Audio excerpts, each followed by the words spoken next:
ಹಬ್ಬ ಎಲ್ಲ ಮುಗೀತು. ಮತ್ತು ಕೆಲಸ ಕಾರ್ಯಗಳಿಗೆ ಹೊರಡುವ ಸಮಯ. ಒಂದು ದಿನ ಮಧ್ಯದಲ್ಲಿ ರಜೆ ಹಾಕ್ಬಿಟ್ರೆ ಮಾರನೇ ದಿನ ಕೆಲಸಕ್ಕೆ ಹೋಗೋಕ್ಕೆ ಹಿಂಸೆ, ಮೈಯೆಲ್ಲ ಜಡ ಬಂದಿರೋ ಥರ ಆಗ್ಬಿಡುತ್ತೆ. ಅದು ಬೇರೆ ಹಬ್ಬದ ಊಟ ತಿಂದುಬಿಟ್ಟಿರ್ತೀವಿ, ಇನ್ನೂ ಇಂಟ್ರೆಸ್ಟೇ ಇರೋಲ್ಲ. ಇದು ಶನಿವಾರದ ಬೆಳಗ್ಗೆ ದೇವಸ್ಥಾನಕ್ಕೆ ಬಂದೆ. ನಮ್ಮ ಮನೆ ಹತ್ರ ಶನಿ ಮಹಾತ್ಮ ದೇವಸ್ಥಾನ ಇದೆ. ವಾರಕ್ಕೊಂದ್ಸರಿ ಇಲ್ಲಿ ಬಂದು ನಮಸ್ಕಾರ ಹಾಕ್ಬಿಟ್ಟು ಹೋದ್ರೇ ನಮಗೆ ಒಂಥರ ವಾರ ಎಲ್ಲ ಎನರ್ಜಿ ಥರ, ದೇವರ ಬ್ಲೆಸ್ಸಿಂಗು. ಮತ್ತು ಹಾಗೆ ಕೆಲ್ಸಕ್ಕೆ ಹೋಗ್ತಾ ಮಗ ಫೋನ್ ಮಾಡಿದ್ದ, ಅಮ್ಮ ಬೇಗ ಬಂದ್ಬಿಡು, ಮಧ್ಯಾಹ್ನಕ್ಕೆ ಹಾಫ್ ಡೇ ಬಂದ್ಬಿಡು. ನಾನು ಅವನಿಗೆ ಮಾಮೂಲಿಯಾಗಿ ಶನಿವಾರ ಹಾಫ್ ಡೇ ಅಂತ ಹೇಳ್ದೆ. ಸರಿ ಅಂದ್ಬಿಟ್ಟು ನಾನು ಮಧ್ಯಾಹ್ನನೇ ಹಾಫ್ ಡೇ ಕೆಲಸದಿಂದ ಬಂದು ಬೇಗ ಬೇಗ ಊಟ ಮಾಡಿ ಬೇಗ ರೆಡಿಯಾಗಮ್ಮ ಅಂತ ಅಂದ. ಮಕ್ಕಳಿಬ್ಬರು ಪ್ಲ್ಯಾನ್ ಮಾಡ್ಕೊಂಡಿದ್ರು ಫಿಲಮ್ಗೆ ಹೋಗೋಣ ಅಂತ. ಹಾಗಾಗಿ ಬೇಗ ಎಲ್ಲ ಊಟ ಮಾಡಿ ರೆಡಿಯಾಗಿ ಹೊರಡ್ತಾ ಇದ್ದೀವಿ. ಏನು ಗೊತ್ತಾ, ಅಮ್ಮನಿಗೆ 6 ಜನ ಮಕ್ಕಳು. ಅಮ್ಮನಿಗೆ ಎಷ್ಟು ಆ ಜನ್ರೇಷನಲ್ಲಿ ತುಂಬ ಕಮ್ಮಿ ತಿಳುವಳಿಕೆ ಇರೋರು.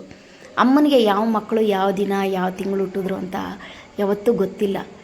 ಏನಂದರೆ, ನೀನು ಯಾವುದಾನ ಹಬ್ಬದ್ದು ಒಂದು ನೆನಪು ಅವ್ರಿಗೆ, ನೀನು ಈ ಹಬ್ಬಕ್ಕೆ 2 ತಿಂಗಳು ಮುಂಚೆ ಹುಟ್ಟಿದೆ, ನೀನು ಈ ಹಬ್ಬ ಆಗಿ 15 ದಿವಸಕ್ಕೆ ಹುಟ್ಟಿದೆ ಅಂತ ಅವ್ರದ್ದು ಒಂದು ಅದೇ ಥರ ಲೆಕ್ಕ.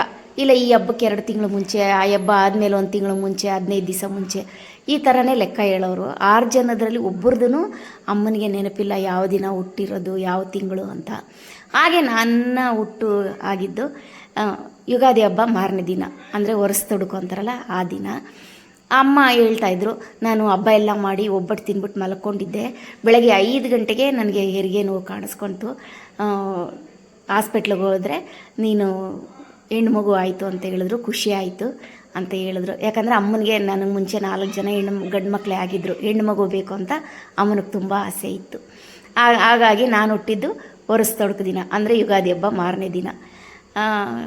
ಅದೇ ದಿನ ನನ್ನ ಹುಟ್ಟು ಹಬ್ಬ ಎಂದು ಅವತ್ತಿಂದ ನಾನು ಅದೇ ಥರನೇ ಏಪ್ರಿಲ್ಗೆ ಬರಲಿ ಮಾರ್ಚಿಗೆ ಬರಲಿ ಯುಗಾದಿ ಹಬ್ಬ ಆಗಿ ಮಾರನೇ ದಿನ ನನ್ನ ಹುಟ್ಟು ಹಬ್ಬ ಅಂತ ನಾನು ಅಂದ್ಕೊಳ್ಳೋದು. ಈಗ ಮಕ್ಕಳಿಗೆ ಮಗ ಯುಗಾದಿ ಹಬ್ಬದ ದಿವಸ ರಾತ್ರಿ 12 ಗಂಟೆಗೆ ಸರ್ಪ್ರೈಸಾಗಿ ಬಂದು ಎಬ್ಬರಿಸ್ದ.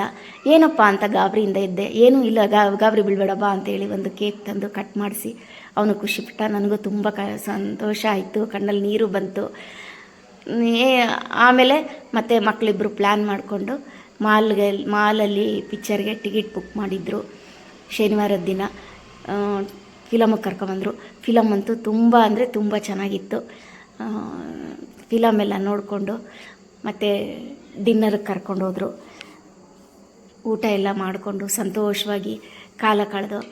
ಏನಂದರೆ, ನಾವು ಚಿಕ್ಕ ಮಕ್ಕಳಿಗೆ ಒಂದು ಬರ್ತ್ಡೇ ಸೆಲೆಬ್ರೇಷನ್ ಮಾಡಿ ಸಂತೋಷ ಬೀಳ್ತೀವಿ.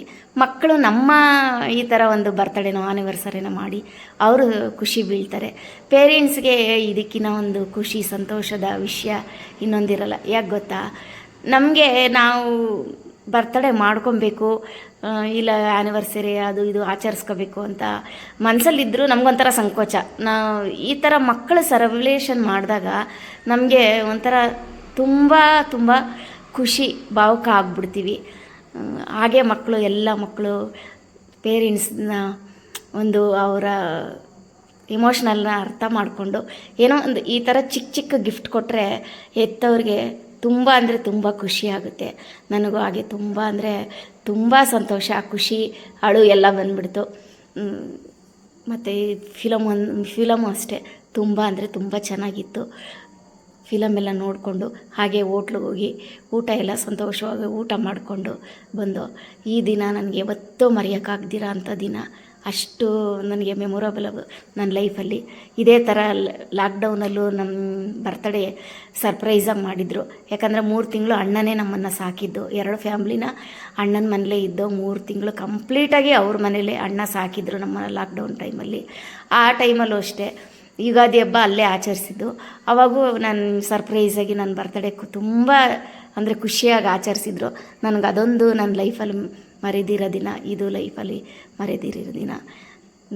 ಅಷ್ಟೇ ಸಂತೋಷ, ಖುಷಿ, ಅಳು ಎಲ್ಲ ಒಟ್ಟೊಟ್ಟಿಗೆ